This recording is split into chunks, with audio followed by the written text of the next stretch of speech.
because a crow as big as a human being doesn't exist, and you visualized it. Cronenberg doesn't exist, neither does Lear Lake.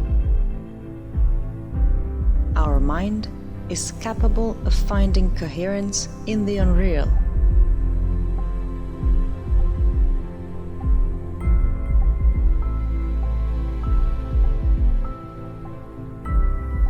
It is a skill that we observed in patients with anosognosia by hemiplegia. They are able to believe that their body is paralyzed in a normal and voluntary posture. If you ask the patient why he can't move the arm, he will give you reasons, but he will not admit it's because it's paralyzed. His arm is motionless, but his brain does not know yet. The brain resolves this mismatch through fiction, using justifications of the type, "I can't move it because I have arthritis," or other extravagant ideas. Simply because this arm is not mine and it's someone else's. What is important here is that our brain needs to interpret what is happening, although it's unreal. Specific areas of our brain are in charge of analyzing the structure of everything we perceive and contrasting it with what we already know. Our brain is a manufacturer of coherence. During the next minutes, we will focus on one of its most overwhelming creations, the body.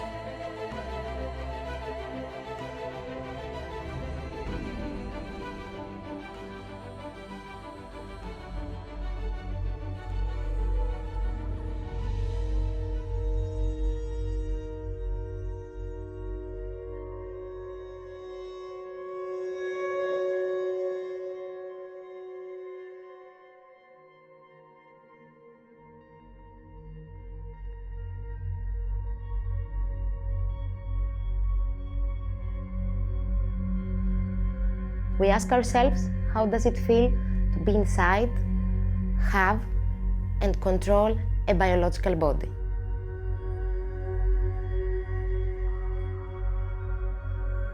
Actually, this experience is very normal because in everyday life we constantly perceive that we are inside our body, that we own this body, that this body is ours, and that we successfully control it.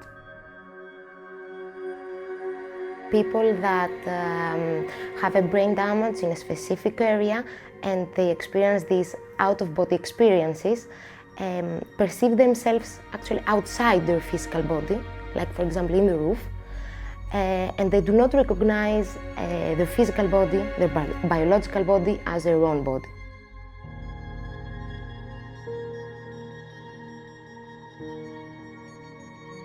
Recent studies in experimental psychology and neuroscience have rephrased this question of whether we can induce similar feelings towards an artificial body. So, by that I mean, in order to understand how we perceive ourselves inside our biological body, we can approach this question by studying how people can perceive themselves inside an artificial body, and in our case, inside the virtual body.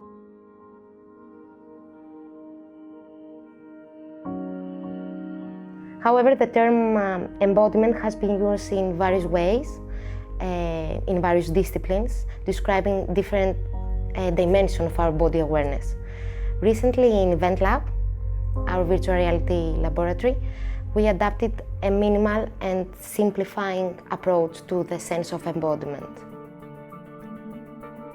According to this approach, sense of embodiment towards a body B is the sense that emerges when these properties are processed as if they were the properties of our own biological body. We categorize these properties in three main categories. By sense of self-location, we refer to the feeling that we are inside our body. We believe that the critical sensory information in this category is the first-person visual perspective, given that the origin of your visual perspective is always in your eyes. And define the volume we occupy in space.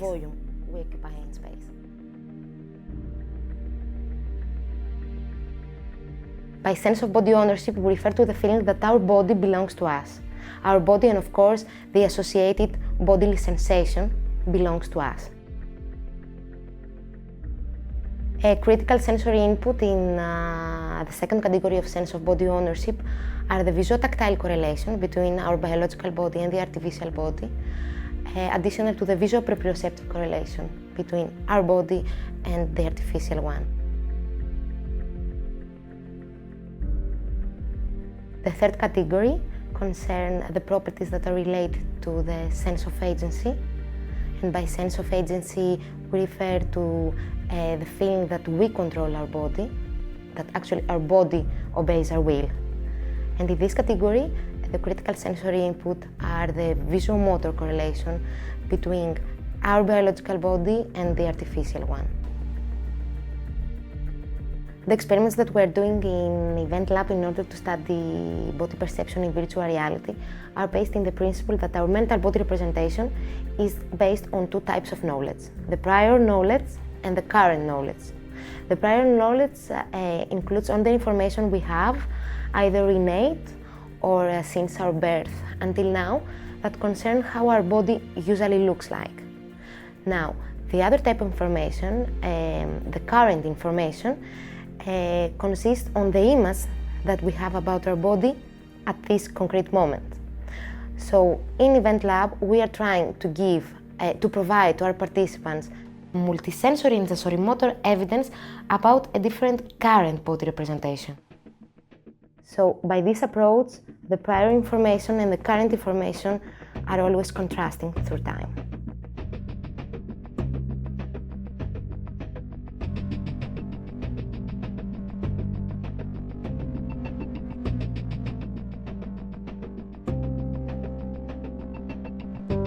Our body image is less rigid than what we may suspect. Our body is a mental construct which can be simulated and distorted.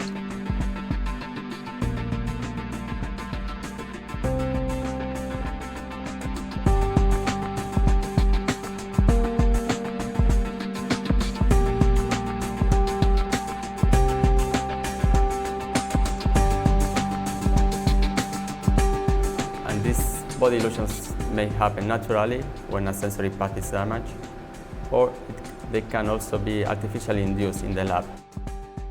And a good example that reflects perfectly this kind of experience is the right hand illusion.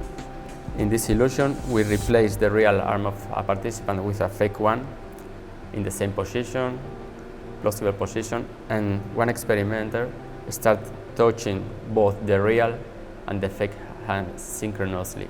So after some seconds, because the brain gives priority to vision, it starts believing that the fake arm is the real one. Our brain believes in the most probable reality, and in this case, it assimilates the most probable hand, the artificial hand, integrating it as part of our body image. Our previous knowledge tells us that we only have two hands. This is the reason why our real hand stops being assimilated and the blood flow decreases, cooling down within seconds. And then a question arises. Where is our body? Could be in three places at the same time at least. Place 1. The environment where it transpires. It's our superficial reality, which is in contact with our skin. Place 2, our memory. It has previous knowledge about how our body should be. Place 3, virtual or intermediate reality. It's the place where the body is replaced, and it's consistent for our mind. It's the same mental space we identify with fiction. It's the same mental space we observed in the beginning. The syntax of a sentence, a musical piece, or the structure of our body seem to be evaluated at the same level. Our brain evaluates the relation between these parts in order to define coherence, and it's there where we get the meaning from. We know the clues to make our brain visualize a story or integrate an artificial body. We give it those clues, and all we have to do is wait. Wait for our brain to oscillate to that artificial plane and remain there, flowing into multisensory coherence and believing it, feeling how the body gets dissociated and flows. In a virtual environment, our brain creates the world and its intermediary, the body.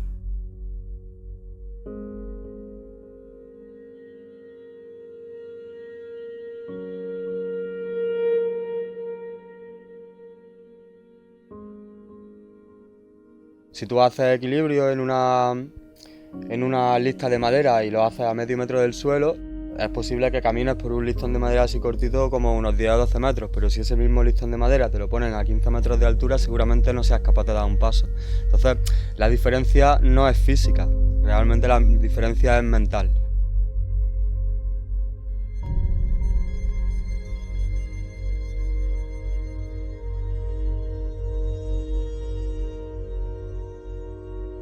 Et le fait d'abandonner, ça me fait une sensation que tu laisses comme si tu étais dans la mer, que tu te laisses flotter. Tu flottes dans la mer et que tu sais pas où est-ce que tu vas, mais en même temps, quand tu nages vers là, tu vas vers là. Et quand tu vas être en force, tu vas être en force, donc tu vas peut-être se fondre. Et il y a beaucoup de... en fait, il faut laisser écouter, il faut écouter la situation. Qu'est-ce que c'est maintenant? Qu'est-ce qu'ils veulent, les spectateurs? Qu'est-ce que c'est mon esprit? Qu'est-ce qu'il dit? Qu'est-ce que je peux faire avec eux?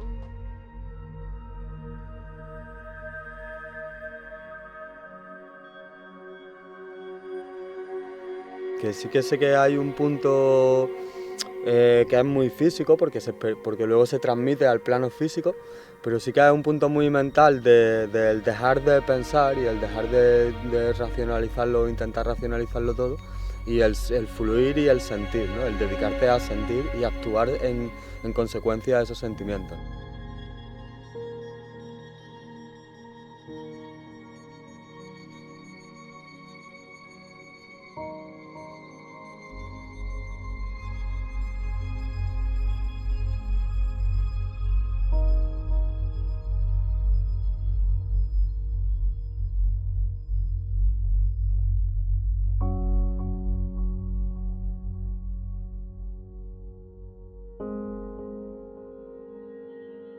Et mon esprit et mon corps est tellement connectés en ce moment-là que c'est très sacré. Et il y a un moment où mon esprit peut-être à être plus vite que mon corps et mon corps pourrait aller plus vite que mon esprit. Donc ça fait vraiment une sorte de une course parallèle de faire, ok, mon institution est là, mon corps veut être là, et comment on va trouver un équilibre entre les deux. Ouais. il faut écouter ton corps, il faut écouter ton esprit et ensuite d'harmoniser qu'est-ce qui est le mieux entre trois éléments. Il y a les autres qui me regardent, il y a mon esprit et il y a mon corps. Donc trois éléments qui sont là, qui devaient s'accorder quelque part. Donc c'est à toi, avec ton instant, de décider quelle harmonisation est le mieux.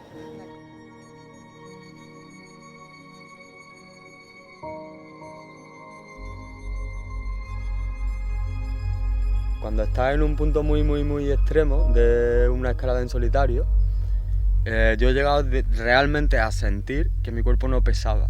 O sea, he llegado a agarrarme de manera tan liviana y a moverme, adaptándome, que luego, por ejemplo, con cuerda no lo haces, te mueves como de manera más brusca, ¿no? Pero he llegado a moverme de manera tan, no sé, creo que fundiéndome tanto con lo que era la trayectoria ya de por sí que la roca te propone. O sea, la roca te propone una trayectoria. Yo puedo tardar 2, 3 intentos en adivinarla, otra persona 1 y otra persona a lo mejor tarda 20, ¿no? Pues esa trayectoria es como sale sola de manera impecable y la sensación es pues que no pesa, que tu cuerpo no pesa, que apenas estás haciendo fuerza de los agarres que estás agarrando.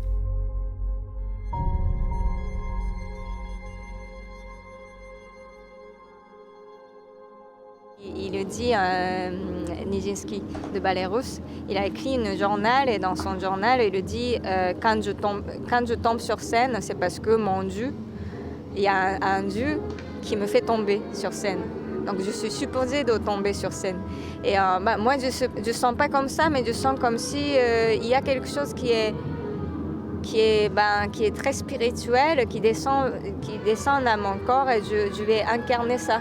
Et même si c'est quelque chose en moi qui est très intime, que ce que je veux dire, c'est mon âme et que c'est mon esprit qui veut dire quelque chose avec mon corps.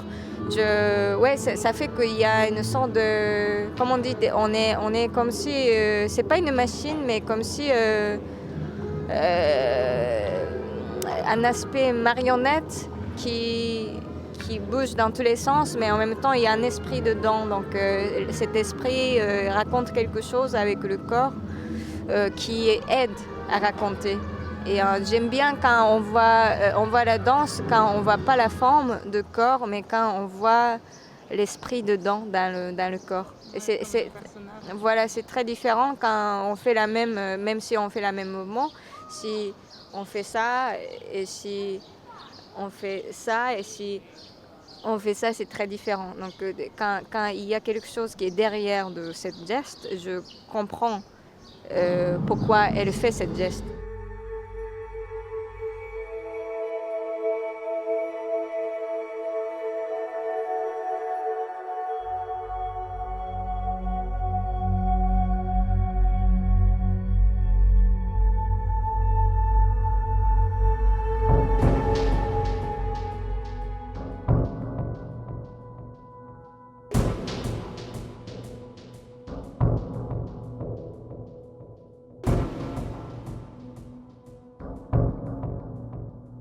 El hecho de intentar un poco apagar estos pensamientos limitadores y dejar que tu mente un poco más subconsciente y quizá más sensorial, ¿no? que esté más abierta a sensaciones más físicas y otro tipo de sensaciones, no solo estímulos mentales, a mí, por ejemplo, me ayuda mucho, ¿no? De hecho, ya te digo, cuando consigo anular al 80-85% lo que es la mente consciente y me dedico simplemente a sentir lo que estoy haciendo en ese momento, pues realmente sí que muchas veces llego arriba y ni siquiera estoy cansado.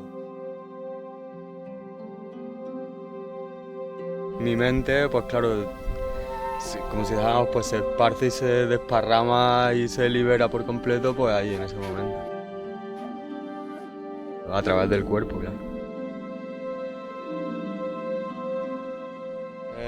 El movimiento de un pelo, pero por su crecimiento real, ¿no? Incluso puedes sentir los poros de tu piel.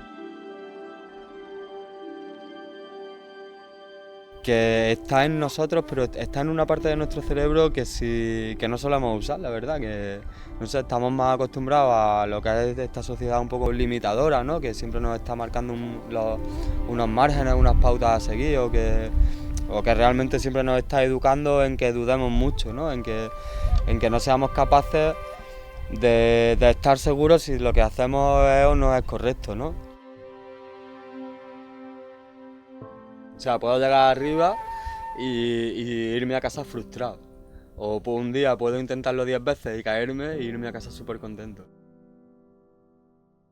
Lo que más me llena es la sensación de estar haciéndolo de manera impecable, ¿no? De saber que lo estoy haciendo bien, apagando el cerebro por completo.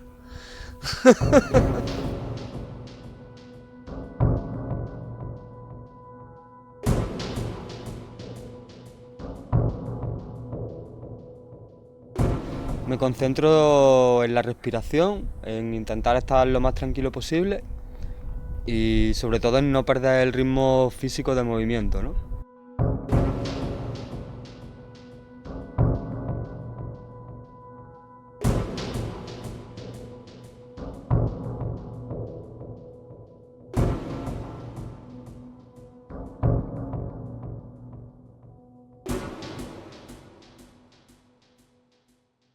Ce qui est important, c'est en moi, il y a quelque chose qui est une histoire dedans. Et pourquoi je fais ça et qu'est-ce que c'est.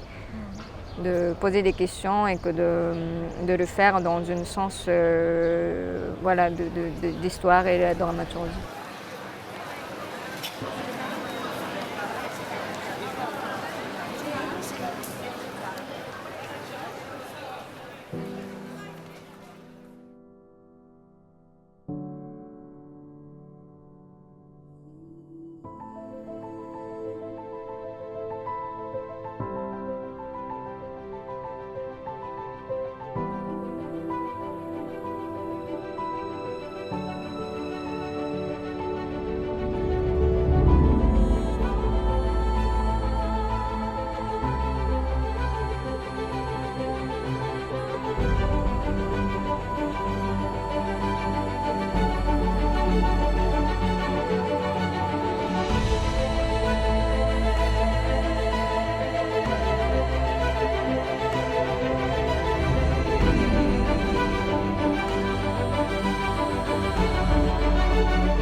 We are part of a train of coherence that is transmitted at all levels, and which our brain can broaden to what it does.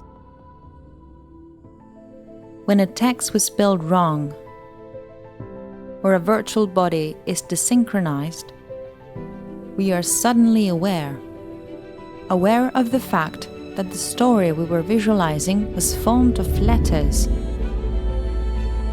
and that the body we had assigned was a mere dummy.